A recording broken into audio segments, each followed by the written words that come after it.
Dahil maaga nga ngayon, ang naglalako ng isda, tara luto tayo ng galunggong. Malaki ng yellow pin nila kuya. Dahil kunyaring vlogger nga ako, sinama ko na rin si kuya sa video para kahit pa paano makilala niyo siya guys. Masipag po itong dalawang ito, umakit pa ng bundok para makapaglako. So habang abala nga ang nanay ko sa kusina, ako muna ay kukuha ng gulay dito sa likuran namin. At bumalik na nga itong aking manok. So tara, kuha na tayo mga gulay-gulay na pwede nating gawing soup. Masarap kasi ang isda kapag meron kang hinihigop na sabaw. Pagpasensya nyo na ang kamay kong maugat guys. It's normalized as a 40 years old na tulad ko.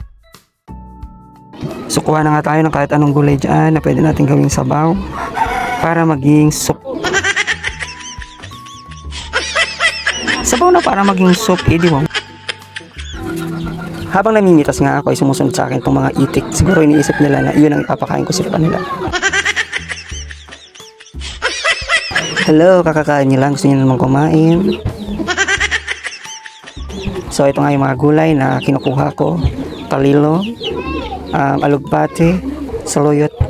Hindi ko alam kung nakakuha na rin ako ng mga damo-damo dyan. Ewan.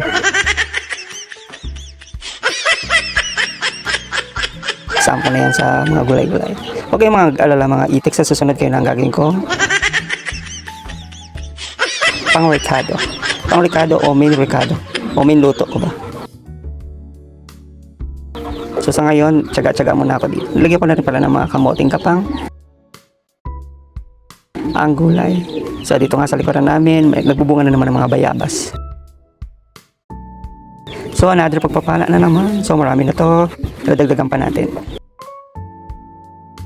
Di ko alam na mumunga na pala itong kalamansi namin sa likod. Sabi ng pamangkin ko, namumunga na siya.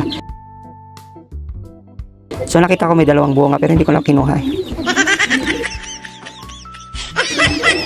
Meron din palang ligaw ng palaya dito guys. O nakikita niyan. So marami ng mga ligaw-ligaw na gulay kaya hindi na ako bibili ng gulay. So gamitin natin itong DIY. DIY o sira na kasi yan. Ni-repair lang ng pamangkin. Dito tayo magluluto ngayon, hindi sa kahoy. So, lagyan mo ng respective cosmetic. Yan natin ng mantika. O, diba? Puting-puti. Ang aming ginagamit na kawali. Ganyan ako kasi pag guys. So, 4 lang sana ilalagay ko, pero nilahat ko na, ginawa ko ng 8. Tagal pala magluto dito. Nainip na yung mukha ko, tinan nyo naman. Ayan, naprito na. Yes, sa wakas. Ngayon, sunod na natin yung sabaw. Lagyan na natin ng asin, ng bechin, at paminta.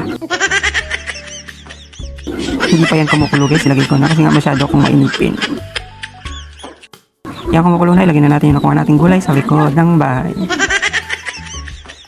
So, ganyan lang po kasimple ang ating soup. Asin, bechin, at mga gulay. So, okay na yan. So, let's eat. Huwag kalimutang mag-pray, magpasalamat sa kainan na. So habang kumakain nga ako guys,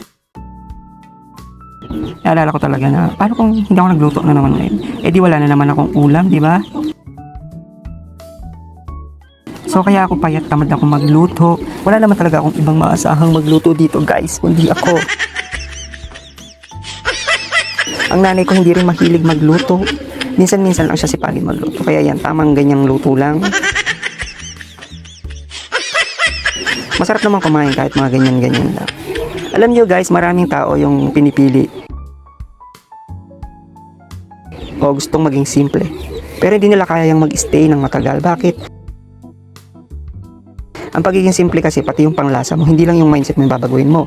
Bagay yung lifestyle mo, panglasa mo. Ganun yung pagiging simple. Pero merong iba naman na simple, oo, nag-iba sila ng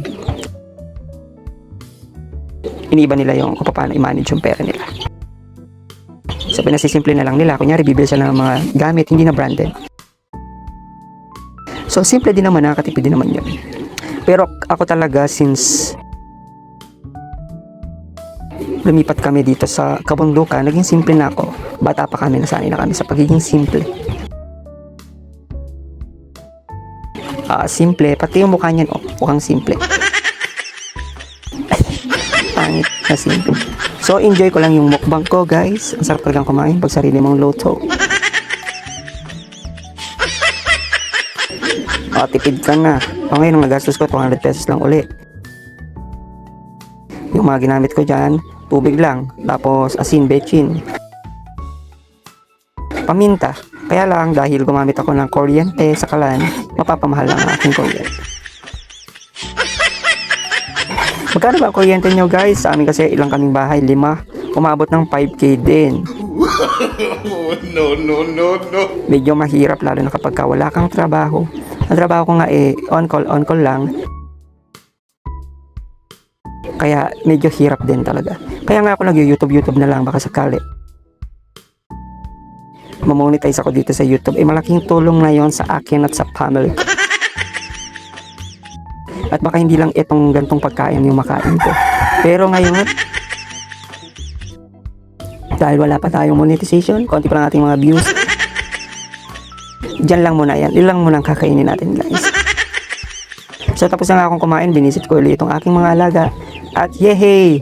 Dumating na din ang inahin ng aking mga manok na kanina ko pa hinahanap. Konting-konti na lang kakatay na kita. So thank you for watching, guys. Bye!